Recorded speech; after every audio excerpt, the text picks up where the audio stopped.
Hello and welcome. This is Separated by Force, afstandsmoeders in the Netherlands. My name is Sarah Tekath. In today's episode, we're going to leave the Netherlands again, and we're going to travel to the Republic of Ireland. Those of you who have seen the film Philomena with Judi Dench know that forced adoption has also been an issue in Ireland in the past. Later in this episode, we're going to meet women that had to go through these experiences themselves. But first, I'm going to talk to my colleague Mareike Graepel. Mareike Graepel is a freelance journalist who lives with her family in Germany and in Ireland. Among others, she works for the German Press Association, the Irish Examiner, and the female journalist network Deine Korrespondentin. Welcome, Mareike Graepel. Hello. Hi. How are you? How did you first come across the topic of afstandsmoeders in Ireland? That's actually quite a good time ago, quite a long time ago. I was talking to a friend of mine when I was living in Ireland for the first time in 1999, 2000, and she mentioned the whole concept of the Magdalene laundries for the first time. Institutions where young women, young girls were brought when they were pregnant outside wedlock, and they had to give birth to their children while working in those Magdalene laundries.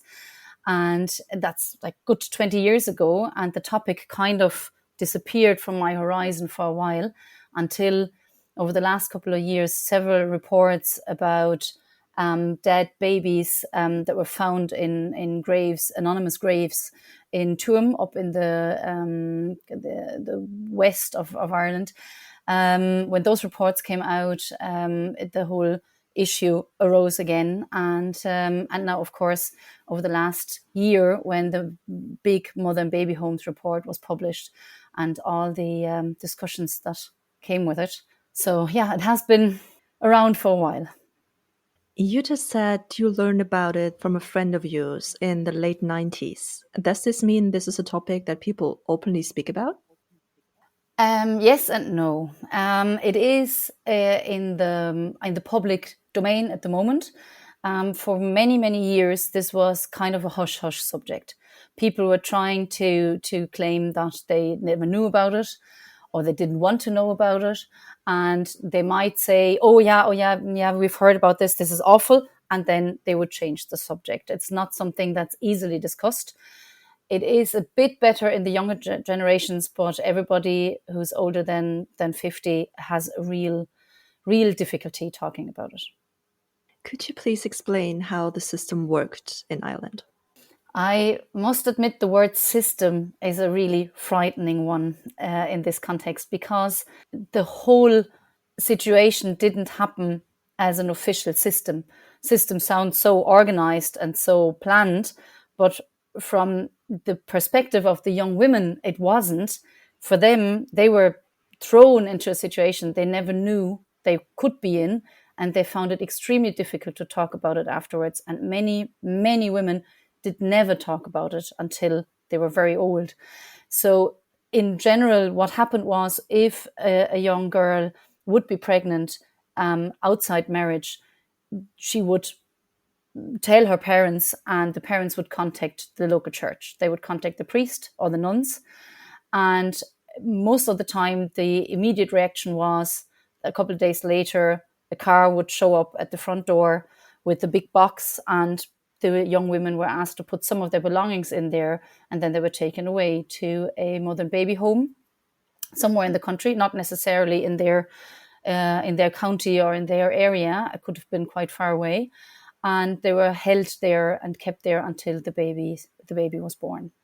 And after that, they were discarded, and they were asked to leave. And there was no car to bring them home. They were actually asked to manage to get home by bus or somehow differently. How was this justified and legitimized in the Irish society? People did not talk about it. The people didn't say, "My daughter is in a mother and baby home." People would say, "She is working in England for a while, she's training to be a nurse somewhere, or she is working as a maid in somebody else's house." They wouldn't admit to their neighborhood.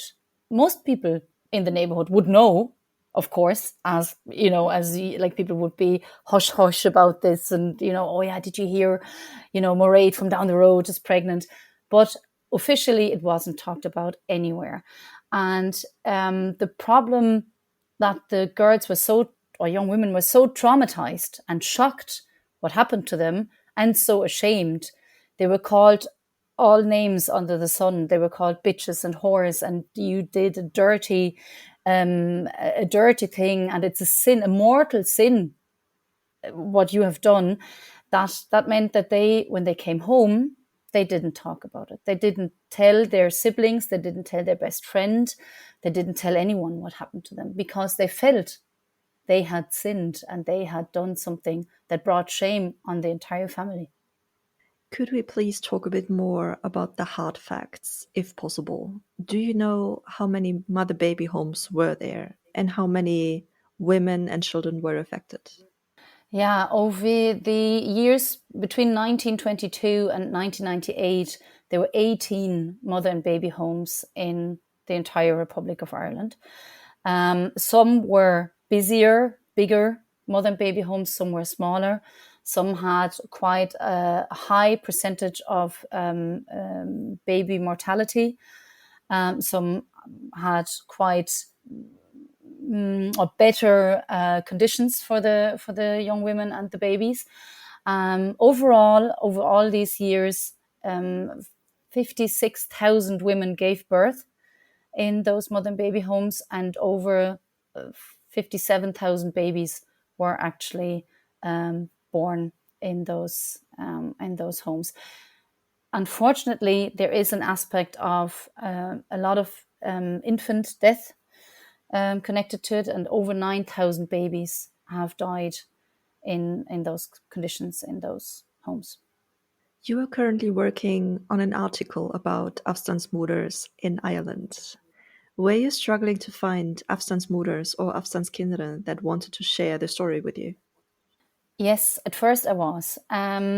What happened was the Mother and Baby Homes report was published early this year in January. And we talked about that we would like to research and interview to have an article about this subject. And I tried to contact people I know in Ireland and said, could you get me in touch with somebody? Unfortunately, that was quite difficult, because when people don't talk to you directly, they tend to be quite cautious, and they are not immediately trusting, especially a foreign journalist who they couldn't know has such a close contact to Ireland and has lived in Ireland for a long time. So they were quite cautious, and I first couldn't find any contacts. When we talked about this subject again, I realized it's better to approach people directly and not go via other people who might be emotionally involved on a secondary level. So I actually wrote a message to the admin people of a Mother and Baby Home Survivor group on Facebook, and got immediate reactions, and a fantastic woman who has got me into touch with amazing people who are very open and very organized in all their approach about this. They are survivors. They are affected by this themselves, but they were able to talk about it, although it is very emotional and upsetting for them, because a high percentage of the people who went through this, either as children or as mothers, have since struggled with health problems, mental health problems, addiction problems. They are not whole. They're not healthy and fine. So it is very important to tell all their stories, through people who are able to put into words what happened. You said people were rather cautious, considering that you are a foreign journalist. Did you also notice advantages? I did. The people seem to not have much trust in the Irish media, because over the last couple of years, whenever something appeared in the public view in connection with the mother and baby homes, the reports would be very fact-driven. they would be mainly numbers. The media would quote politicians and church officials, but not immediately talk to survivors or to people affected. Maybe because they might think that personal accounts of events might be difficult or too emotional. I don't know. I can't judge why people make this decision, but many of the Irish newspapers and media formats wouldn't have gone into such personal detail. And because I have an outside view, I also have a different way probably of asking questions. And I noticed that they trusted me a lot with a lot of information and a lot of very, very difficult details. And I felt quite honored that they told me their story. Who did you find in the end, and what's their story, in case you're able to briefly sum that up? To briefly sum that up, that's a challenge, because the first woman I interviewed is called Clodagh Malone. She was a baby. She was born in one of the modern baby homes in St. Patrick's in Dublin. And I had planned to be there for an hour or two to talk to her because I didn't want to put her through too much. I ended up staying in her house for 6 hours, and we could not stop talking because she was very, very involved. She actually runs one of the adoption search groups.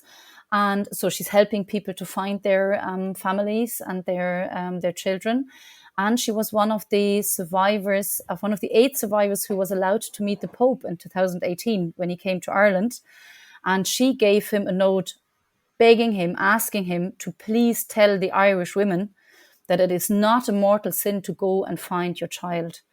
And she didn't expect him to do something with it. She didn't. She hoped, but she didn't know if he would. And the next day, he held a speech in Phoenix Park with thousands of people in the audience, tens of thousands of people.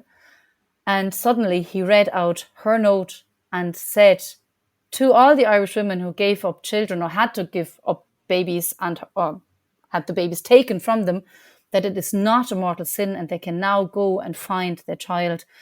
And within minutes, the adoption search phone hotlines went absolutely ballistic, and people were trying to find their children ever since. So she was very involved, or is very involved in the whole, positive outcome for people now.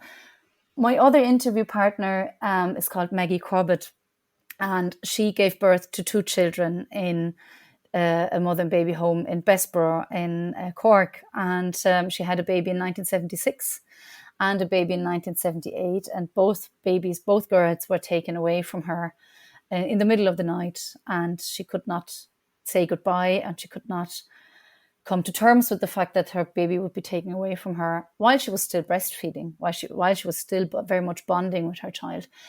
And she told me her story in a very emotional way, but also in a very collected manner. She's a very positive person and a very strong woman.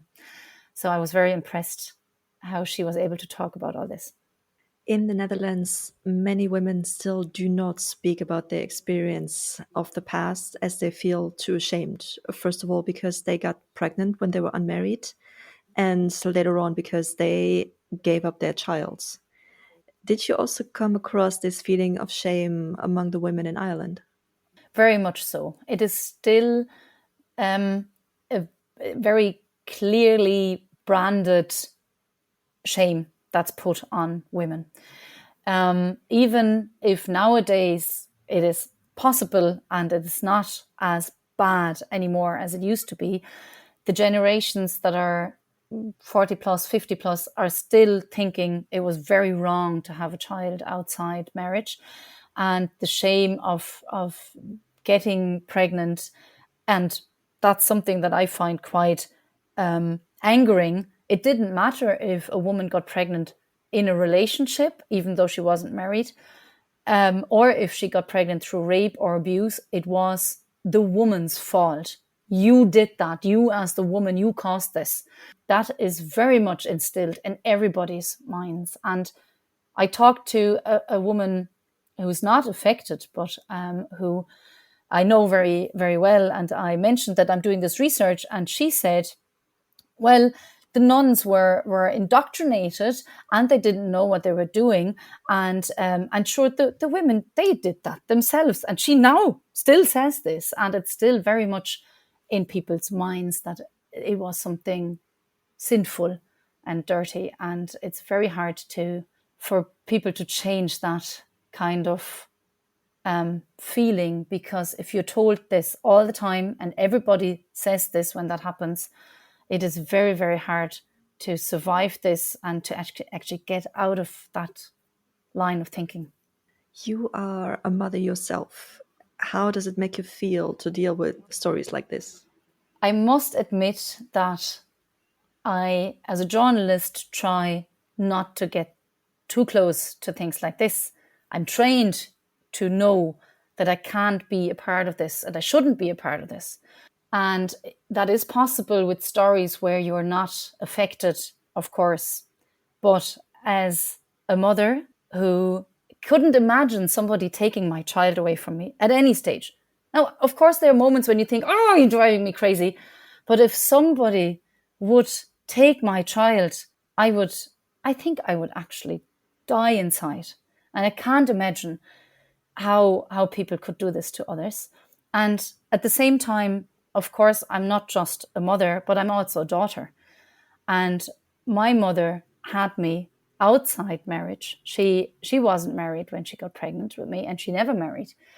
And I grew up in Germany. I was born in 1977, and chances are very high that if I would have been born in Ireland at that time, I would have not ever lived with my mother, and I would have not stayed near her. And she would have had to give me up. And that is something that does move me quite a lot. And the research, the more I read about this, the more I find out about it, the more movies I watch about this. The Magdalene Laundries is an extremely difficult movie to watch. Philomena is a very difficult movie to watch. And those are only film versions of the reality. There's a book called Republic of Shame, which looks into the whole history of the mother and baby homes. And when you read these things, it feels like a nightmare. And it's very hard not to let this get too close to you. And I have to admit, there are moments when I have to stop reading or I have to stop watching something because I do cry and it does break my heart. And then I have to gather myself and have to take a break from this and then restart, because it is otherwise too difficult. You said that recently a report about this topic has come out. Are there still investigations going on, or is this a done deal now? And are Irish authorities or the Irish Church willing to cooperate in this? There was a report a number of years ago into the baby graves in Tuam, up in the west of Ireland, up in near the coast, and that whole revelation, or how that, when that actually happened, there was a commission founded, and they started to look into all the 18 mother and baby homes. And when they started to find out what happened, and they started to compile the report, they noticed how much went terribly wrong in these institutions. And when the Mother and Baby Homes report was published, the Taoiseach, the leader of the Prime Minister of Ireland, Micheál Martin, has issued apologies. The Archbishop and the head of the Catholic Church has issued an apology. Two of the nuns organizations have issued apologies, but unfortunately, from the survivors' point of view, the Mother and Baby Homes report isn't complete. Some witness statements have been left out. Some wrong information has been published in it. So there's a whole investigation now ongoing to find out how much of this is actually true, how much is still missing, and it's still undergoing a constant, continuous investigation at the moment, unfortunately. Unfortunately, because that should have been done before it's published, obviously, and it shouldn't have shocked so many of the survivors when they were reading it now that their stories were changed or are missing from it. And very interestingly, I mentioned Philomena, the movie, which came out in 2013, I think, and has Judi Dench starring in it. And she plays Philomena Lee, who is a real mother from one of the mother and baby homes. And her case is actually brought back into the courts right now, and will actually in October, November this year be opened again. And she's challenging the mother and baby homes report. So it is still ongoing, and politicians and church are part of the report and are part of the investigation. And they're looking into paying regress, paying damages to the women. And they're thinking they will need over €1 billion to even remotely pay what they can actually never pay back, really. Mareike Graepel, thank you very much. You're very welcome. Thank you very much for talking to me.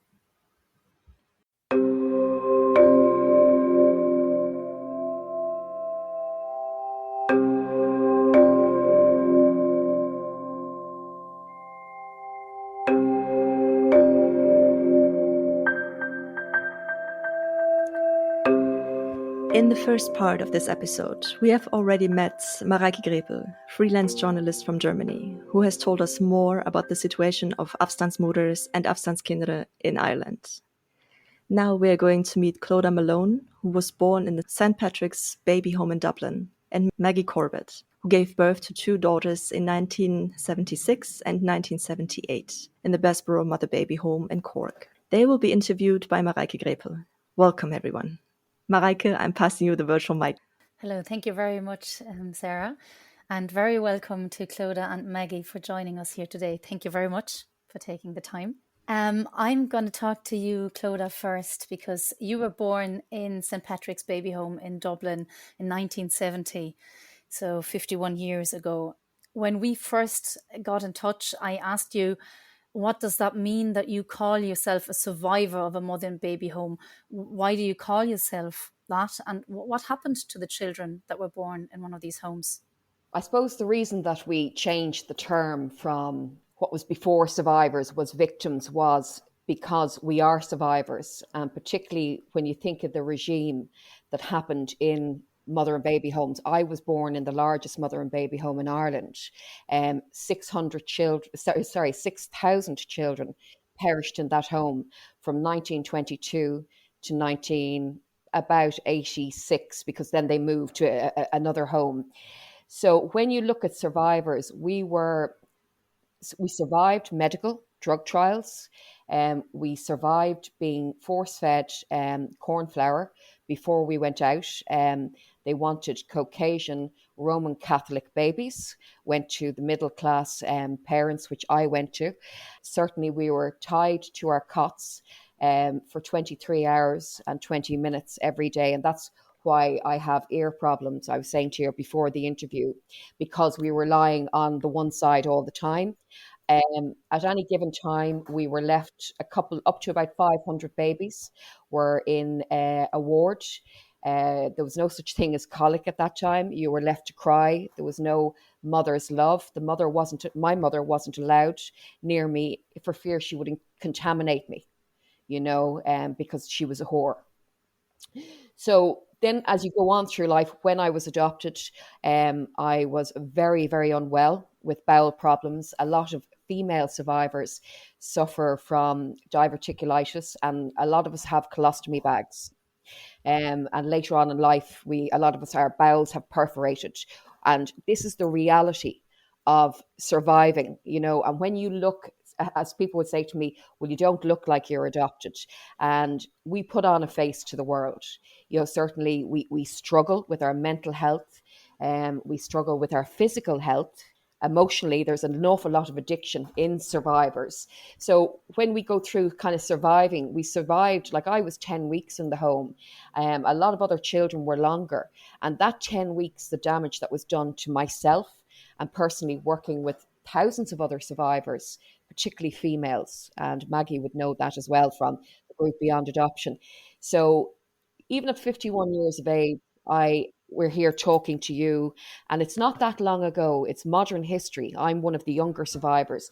So I consider myself a stoic survivor, as along with Maggie, the mothers and the children, that we were just, it was brutal treatment. Were there homes that were worse than others?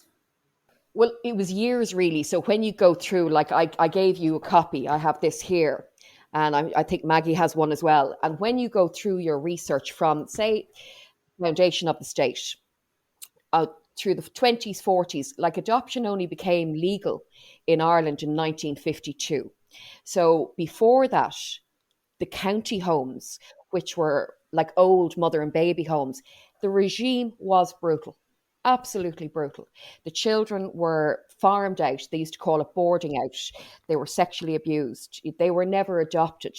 So as time went on through the 50s, 60s, things got a little bit easier because they saw us as currency, the children. So I know that Bessborough was brutal. Where I was, I think they say was the most brutal. But like when you look at the brutal, like I'm a mother and I'm a grandmother, and taking a child, taking your baby from a mother, a young mother, how incredibly cruel is that? Handmaid's Tale. So yes, as time went on, the regime, certainly say when the unmarried mothers allowance came in 1974, that kind of baby, they were treating babies a little bit better at that time because they were getting money off the mothers. But the mothers were brutally treated, raped when they were pregnant by priests in the home, particularly Bessborough, where Maggie was, and St. Patrick's. Castlepollard was a little bit more gentle as time went on. Then, like when you're looking at the amount of mother and baby homes, there's only 14 included in the inquiry. So they all had their own brutal regime. When you're saying that babies were after a certain point considered a currency, they meant money for the Catholic Church. They were actually they were getting money for those babies. And before you tell me what actually happened to the babies when they were handed over, what happened to children with handicaps, and what happened to children who were mixed race, who were not Caucasian, not the typical Irish proper baby, in inverted commas, of course, that people might not see that I did that movement now, but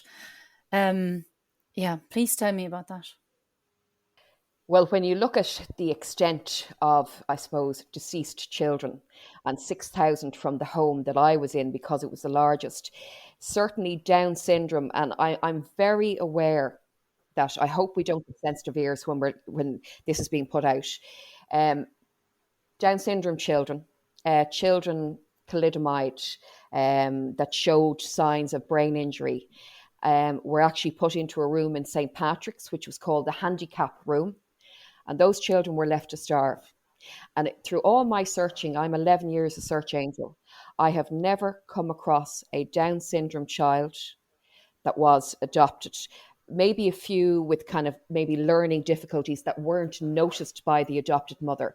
But if it was noticed by the adopted mother, the priest would say, sure, drop her or him back down the road and sure, pick up another one. There's loads of them down there. The mixed race children were not adopted. They went to industrial schools. And generally when they came out of industrial schools at 18, they had no sex education, and the females, like a lot of the men fled to England. The females would come out, get pregnant, and they would be back in the regime of the Magdalen laundries and the mother and baby homes. There was no respite. So that's why a lot of people fled. So with the 6,000 children, I haven't seen their death certs. That's the next thing we're going to do as a memorial. Many of those children would have been handicapped or cot deaths, because we were left... you had young mothers supervising us, but how could you cope with 500 children? I don't know how many kind of Castlepollard had at one time. So sadly, it is brutal, but that is the truth. A lot of those perished children, a lot of the children that died in St. Patrick's baby home, but also up in Tuam, a lot of those weren't discovered until the last couple of years, like 2015 and 2016, there were the first investigations into those cases. What did the nuns and what did the Catholic Church do with the dead bodies? Well, with Tuam, again, like everything in Ireland, it had to go out of Ireland, to get the story back into Ireland. Certainly where I was born, those children, there's no burial ground. They sold that home because it was public. And those children are buried in Glasnevin. So the one great thing is, I thought it was 2,500. And until the inquiry came out, we were shocked that it was 6,000 children. Now, remember, that's that we know of, that they're admitting to. And certainly with Tuam, but look, you have society, you have church, you have state that turned a blind eye on bastard children. They didn't care, and a lot of people in Tuam and a lot of people around Bessborough, Castlepollard, they all knew what was going on, but they turned a blind eye. So certainly we're looking, I reckon there's about 12,000 children. That's an incredible amount of children and an incredible amount of lives. On a more, personal note, when were you told that you were adopted and that you were from a mother and baby home? I was told, I was adopted by a middle class family. My father had an affair with the social worker, my adopted father. And so I was sent out to a home that was very unstable. My father was a golfer as well. He wasn't at home. My parents' marriage broke up when I was about 3 years old, which was really psychologically, it affected me terribly. Then I was told probably about 6 years old that I was found under a cabbage patch. I didn't realise that I was born in a mother and baby home until about 12 years ago. I knew that I was born in some place, but I wasn't aware it was for unmarried mothers, and that there were high walls. But my mother went to England, fled to England, possibly to give birth to me and keep me or put me out for adoption. And the Catholic Church had the claw, even over in the UK. They had agencies everywhere. So pregnant women or women that had given birth, they called it repatriating. And my mother was put on a boat 4 days before my birth. You wouldn't do it to cattle. And she was incarcerated with another girl who was pregnant by a priest, and into the home. So maybe I'm kind of going off the topic a little bit, but that kind of background is just to show the power of the Catholic Church. I wasn't aware of all of this until I started doing my FOI and I met my mother, and I just couldn't believe it. I couldn't believe that sisters, human beings, women would do this to other women. And the fighting, that goes on in our community, we're so damaged from it. And how could you be so brutal? So yes, when I found out, I knew growing up, I knew I was in a room, but I knew I didn't belong. And I knew I was made to love strangers, that I think, were quite intuitive, adopted people. I knew they weren't my blood. I didn't look like them. I didn't sound like them. And it was really difficult, trying to be like them. But I loved them very much and they loved me. But I had to find my mother. I have to go back to the claw that you mentioned of the Catholic Church having so much power over people, over women.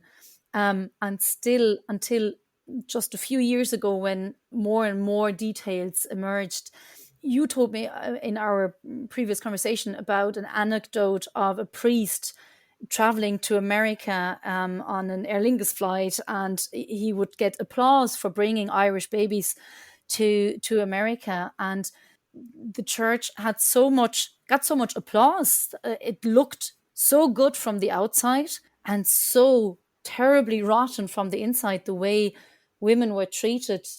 You both told us how the nuns would call the mothers dirty whores, bitches, and would really tell young women that they deserved this kind of treatment, and that they committed a sin, a mortal sin at that.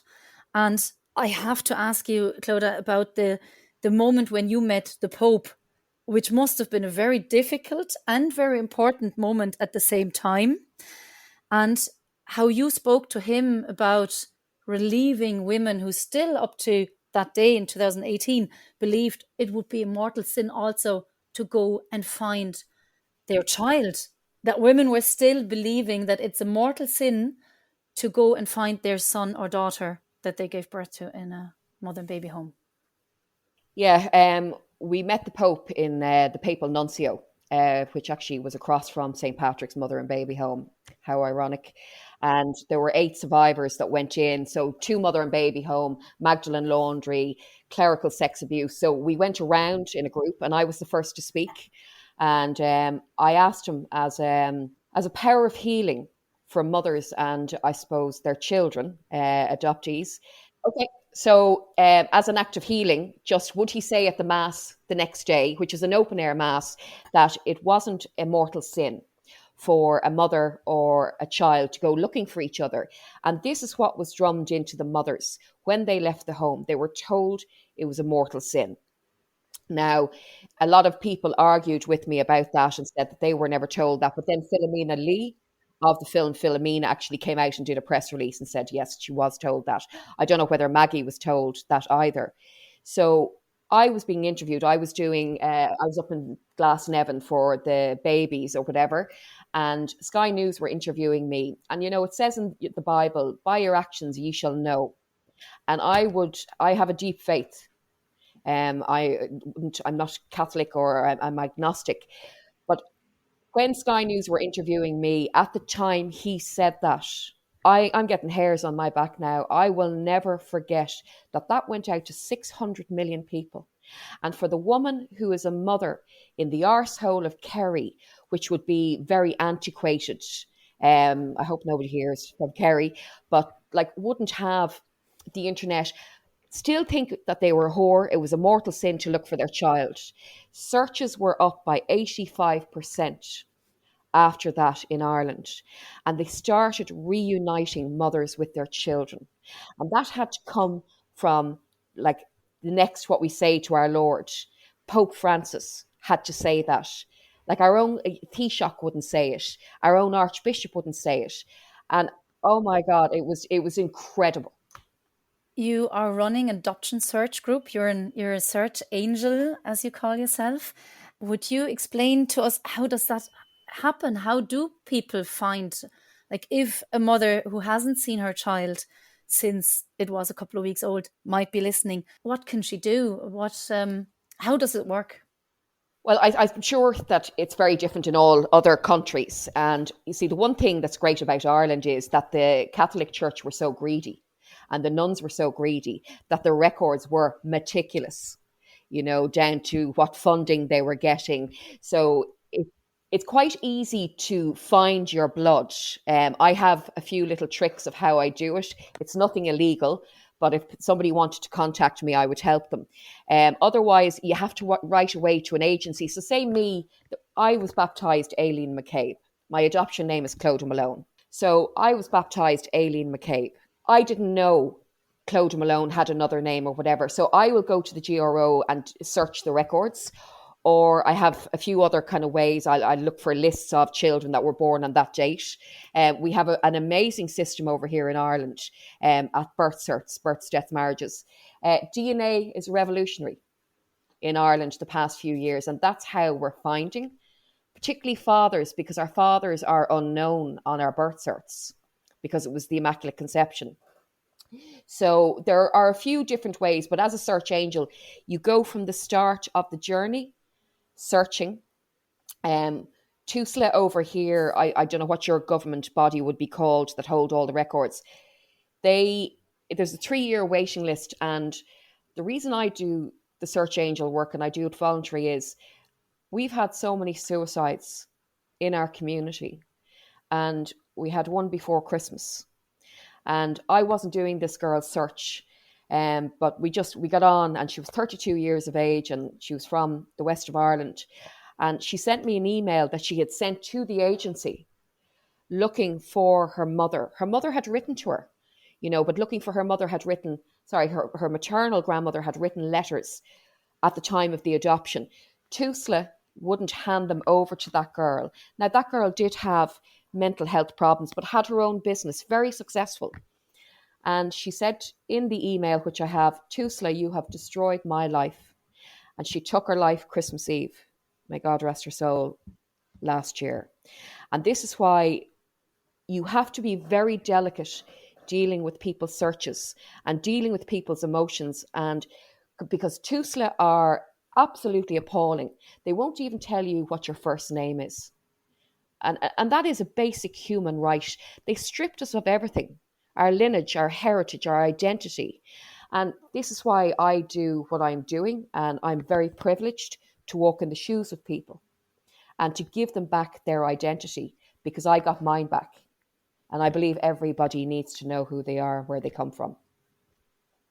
Thank you very much, Clodagh. This is very, very moving, because if you have roots, it's very easy to forget how important they are, and it's so it's so important to tell people you're allowed to look for those roots because you're entitled to have them.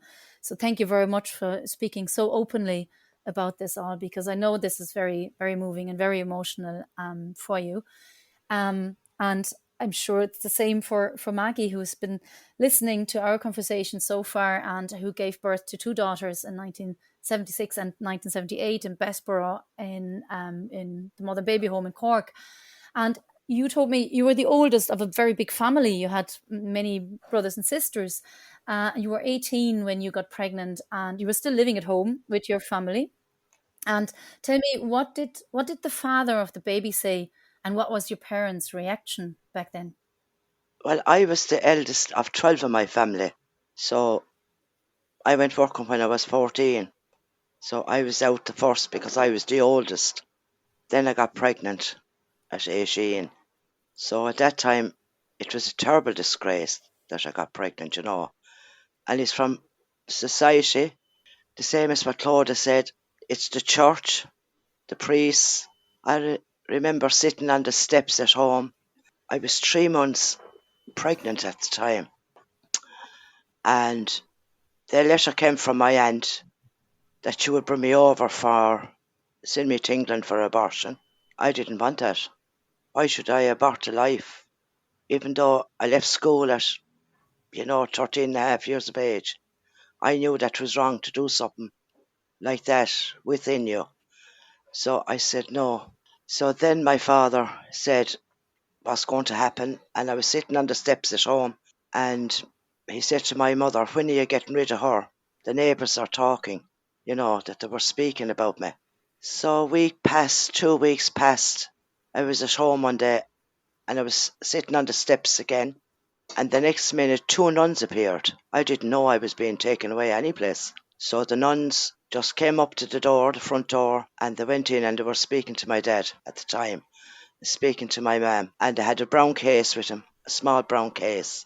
I just packed a few bits because I didn't know at the time where I was going. I actually didn't know anything about unmarried homes, or I didn't know about the likes of Bessborough or any place like that. It had a beautiful car anyway. I got into the car. They asked me to get into the car. And on the way down, those nuns never spoke one word to me. Only that I remember it was several hours as I thought going in the car. I thought I'd never get to the place I was going. I was very, very stressed out. So then I saw this big laneway as they approached it. When I went to this place, it was massive. Big brown doors that I will never forget. So they brought me inside. So I was left standing with a suitcase, and I'll always remember I had a blue plastic overall and a corset on me to pull me in the way nobody knew that I was pregnant. I was left in the one clothes anyway, but they came along and they took away my identity, took my name, and my name is Margaret. That's what I was christened. There was a new name put on me. My identity was taken, so they put Olga on me. I didn't answer to Olga for a long, long time. So they brought me in anyway, and they brought me up to the dormitory. There's your dormitory. There was another girl in it. I saw nobody then after that, only the nuns. And how vicious were they? They treated me very badly, very badly. What did they do? Like, they changed your name, like everybody's name. So they changed the children's names, the children that were born there, and they changed the mothers' names to strip people of their identity. Can you describe how the pregnancy was and how you then, what happened when you were then in labor and when you were giving birth? I was there then for several months, like I was 3 months, so I was there, 6 months then when I had the baby. After I went into labour and I actually had to walk that corridor. And I mean, it was a long corridor. They gave me a mop and a scrub brush, not a mop, a scrub brush, to scrub the corridor up and down with a long handle in it for me to get the pains to come quicker. And I walked that for 2 days. I was very, very exhausted because I had, as what you call, oedema in my belly button. I got no physician saw it. I got no treatment for it. I was put into the labour ward. They told me I was starting to dilate. I hadn't a clue what that was at the time. They closed the door and left me inside in it until I roared for help. And then they came in and they were so rough. I had no injections, no nothing. I will never forget the pain going down through my back passage and my back. And my baby was over 10 pounds at the time. I felt, even now it gives me very, that horrible feeling. It's inhumane. It was inhumane what they done. When your daughter, you called her Martina Samantha, when she was born, were you allowed to see her and breastfeed her and bond with her? What they done was they'd bring you down to the baby, right? My baby. You see, it was like picking potatoes. She was the pick of the crop because she was healthy and she was lovely and, fat baby she was. But what they done was that baby was nice and fat for them, so they loved it. So they let me breastfeed her. And I used to breastfeed her not 3 times a day, and they only let me breastfeed her once a day. So I was actually bonding with Martina, and there were 75 other children there. So I was there for another 3 months. So I was bonding with her, but I didn't know that they were going to take her away from me. I thought I was bringing her home. I didn't sign any papers, you see. How did you find out that she was going to, did you know she was going to be taken away at some point? Did you see this happening with other young mothers? And how did they tell you that she was gone? I remember always thinking 1:10 in the night, and I was in bed. I was in the dormitory, and I got a tip on the shoulder to tell me that my child was gone. And I ran down the stairs and I was screeching. I was absolutely in hysterics.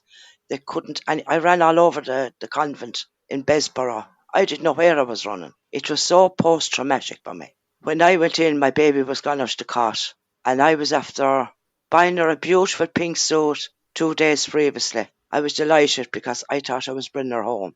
So when I went down, she was missing. And they told me, go back to bed and go asleep. Your baby is gone. I couldn't believe it. I honestly couldn't believe it. And to this day, it gives me the shivers as well. As I said, I was locked into a room then. They injected me. So I was there for 3 continuous days. And when I woke up, my cousin came down looking for me in the convent. So he used to come to visit me. So he was only the same age as I was. He was in Anco, they called it at the time. It's like Pause today. So he was doing a training thing down there. So when he went to the door, they told him to go down and see me, that the baby had been taken. And he couldn't understand it. Why? Why? They didn't give him any answers. Or they gave me no answers. So they actually kept an appearance for the outside world. Like if your cousin didn't know, and the people who were living in Cork and who knew that there was this mother and baby home, they wouldn't have not known at the time what was going on behind those walls? No, because there were no lay people allowed in, none whatsoever.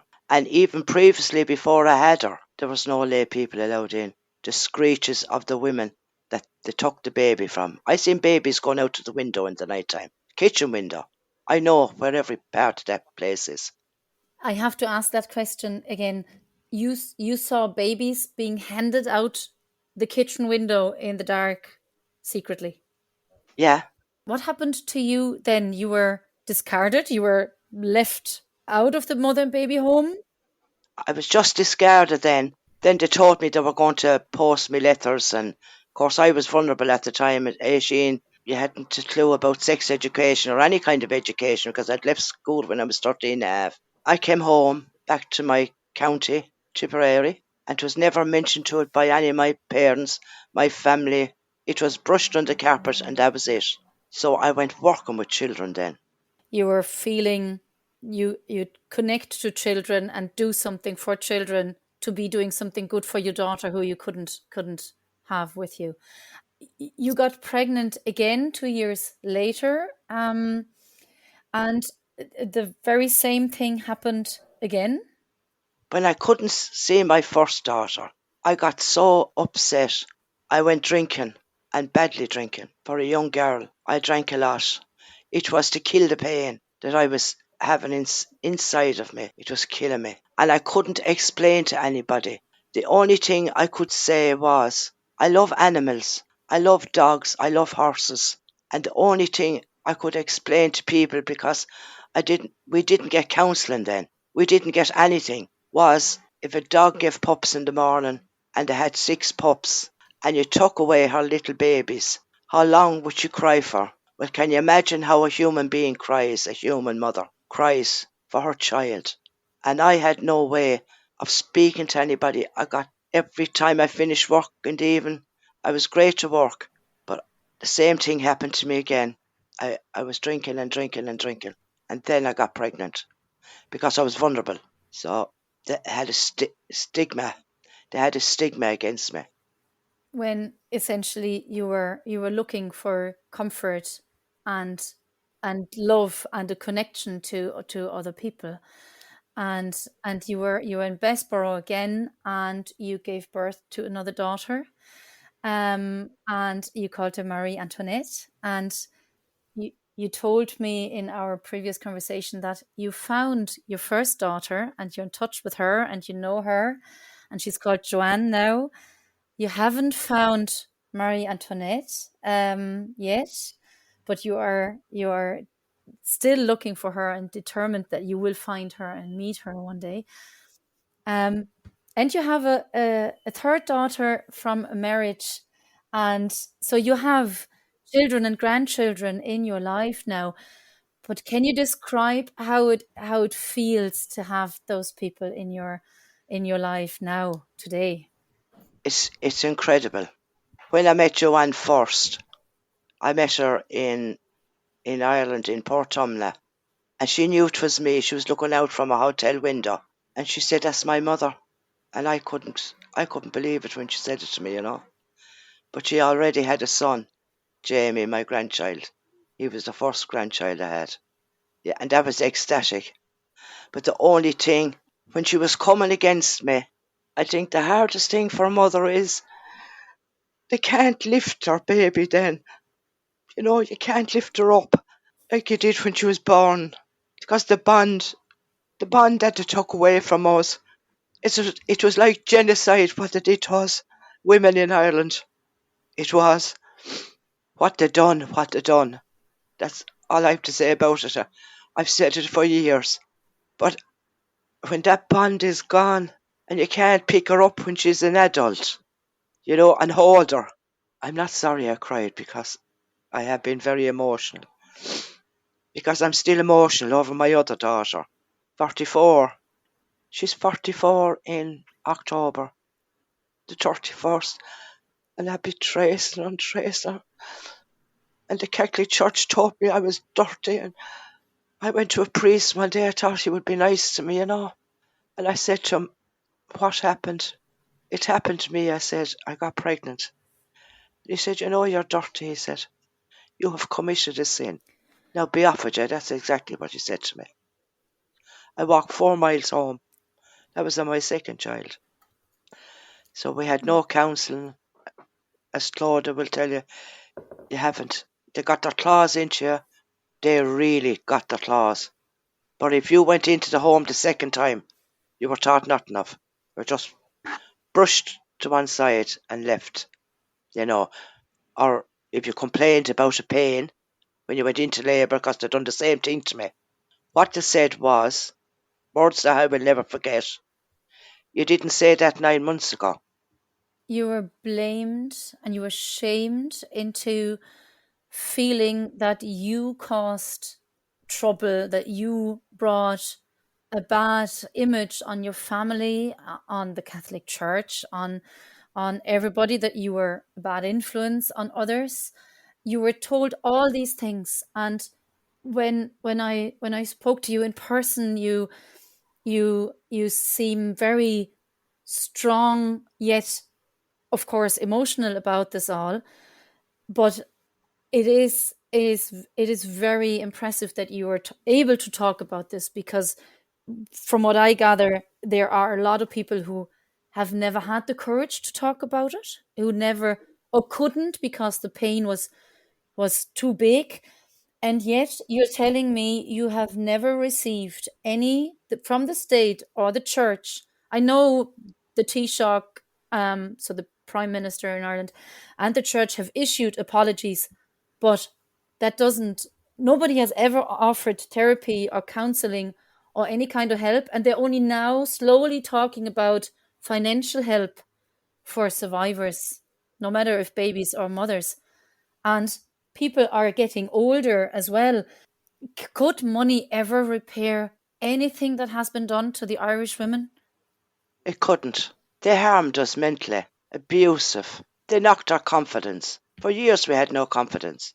But you know what? I'm not going to let them best me. I have self-worth now, and I will get up there and I will speak. And I will speak on behalf of other women that went through it. I'm not afraid of them anymore. I have forgiven them, not through the Catholic religion, through my Christian religion.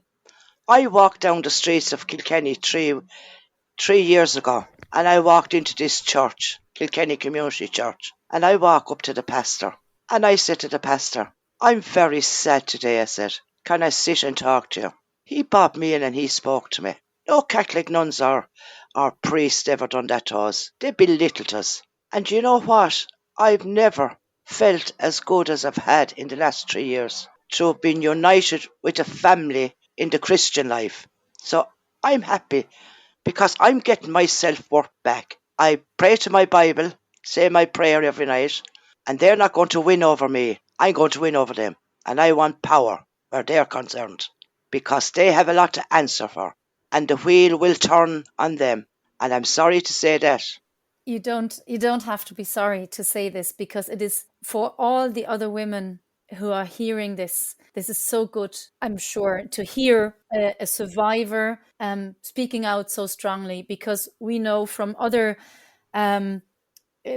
church-influenced situations in Ireland, the abortion referendum, same-sex marriage, and all these massive topics that changed Ireland over the last few years. We know that when women start to speak up and tell their story, that other women will come forward, and it actually makes a way forward, and it makes opportunities, and it will strengthen other women. So we are very, very grateful that you both spoke to us today and spoke so openly. Could I ask you both one last question? Clodagh first.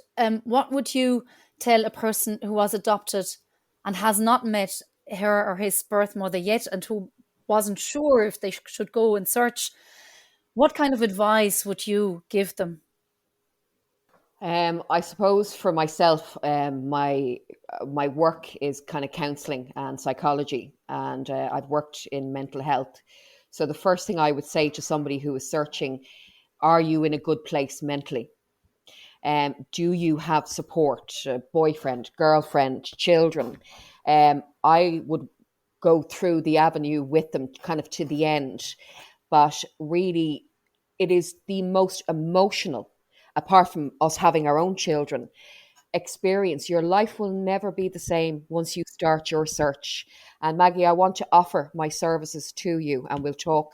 I'd like to help to reconnect you with your daughter.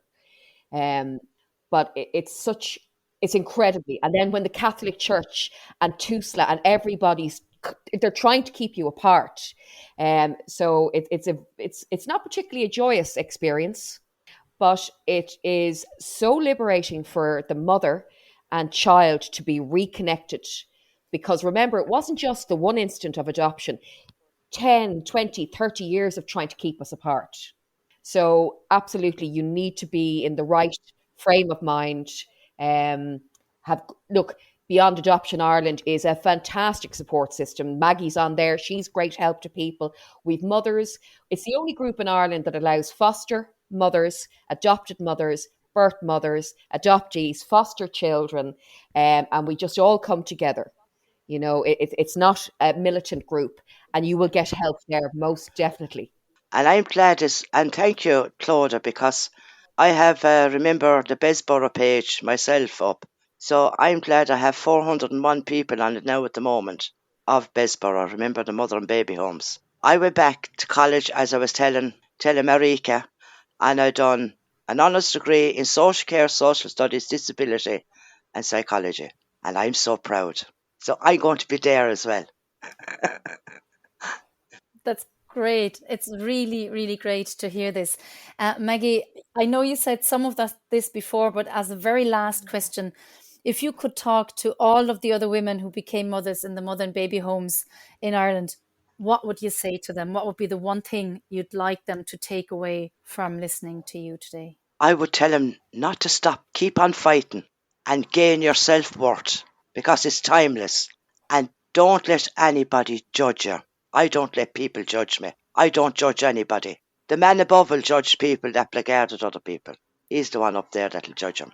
And start loving themselves, because it's timeless. Self-worth is the one thing I will say, self-worth. I have to quote you from our previous conversation. You said, what kept you sane, what kept you not losing your mind in all this time in the mother baby home, you kept thinking about and repeating to yourself, I am creating a human being. This is a miracle that I am making a person. And that kept you from going insane. And I think it is a miracle. Yes. Women in Ireland, when they produce babies, that's a miracle they're after forming in their body. And that used to keep me strong. And it has kept me strong. Because I came from a large family of 12. So I had to be the strongest one in it. And I'm still strong. Keep thinking of that. We made miracles. Women in every country, the day they have babies. It's a miracle. Thank you so much. Thank you so much for telling us all your stories. Thank you for being a part of this. I can only say in both of our names, Sarah and my name, that we wish you all the happiness and strength and energy to keep going and trying to be there for other people and to be proud of yourself and to be strong. And thank you so much again. Thank you very much. Thank you.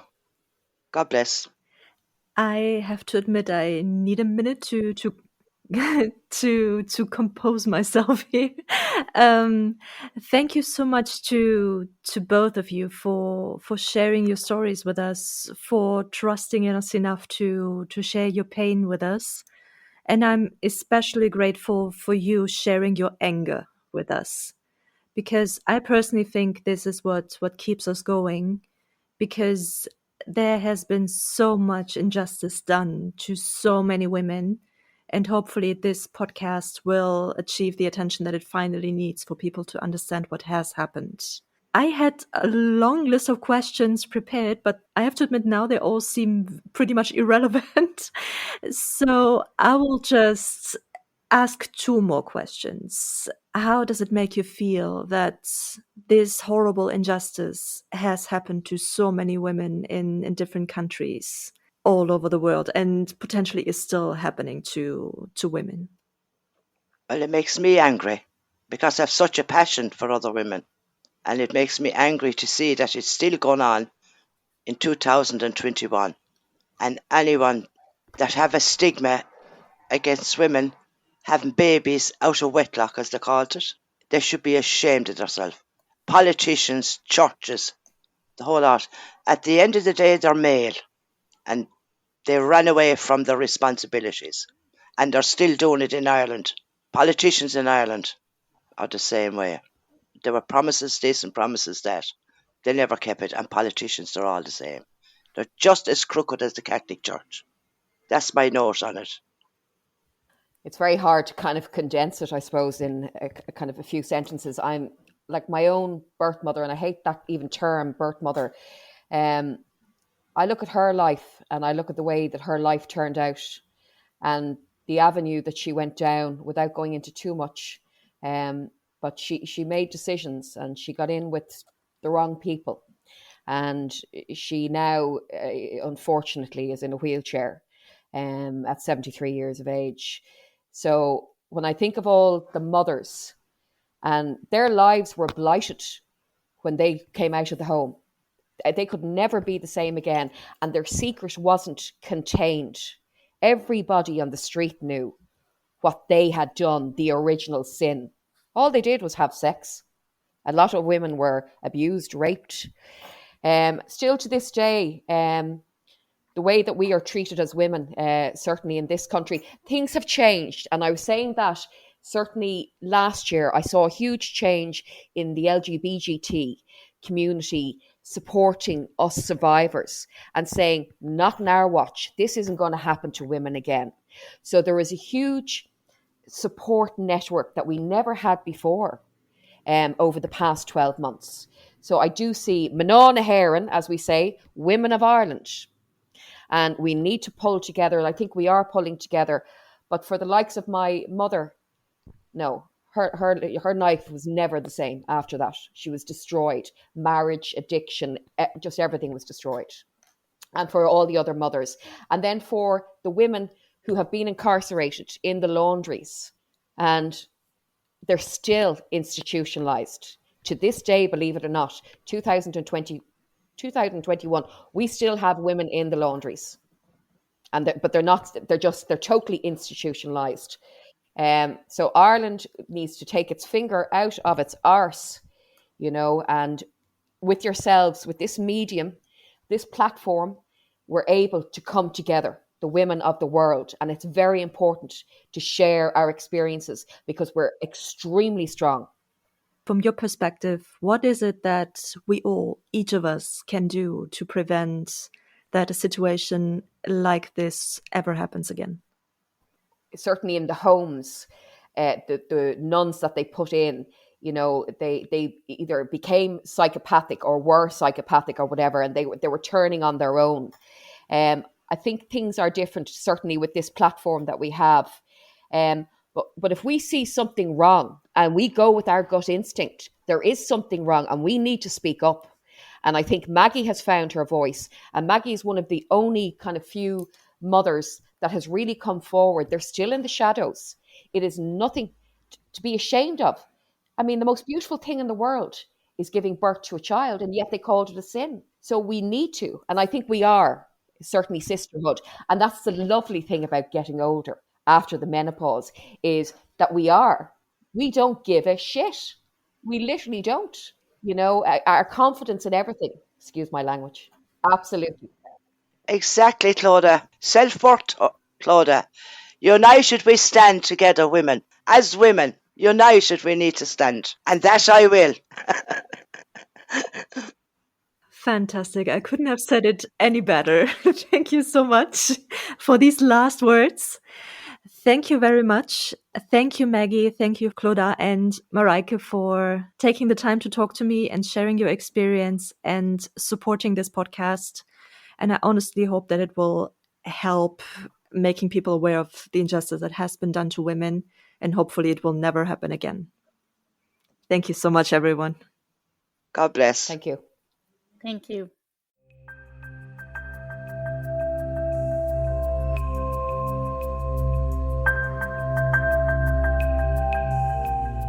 Thanks for listening. This was Separated by Force, Afstandsmoeders in the Netherlands. If you like this podcast, please feel free to subscribe on Spotify or Apple Podcast. If you want to support our cause, Please share this podcast in your social media to reach the utmost attention for the injustice that has been done to afstandsmoeders and their children in the Netherlands and all over the world. Thank you very much and have a great day.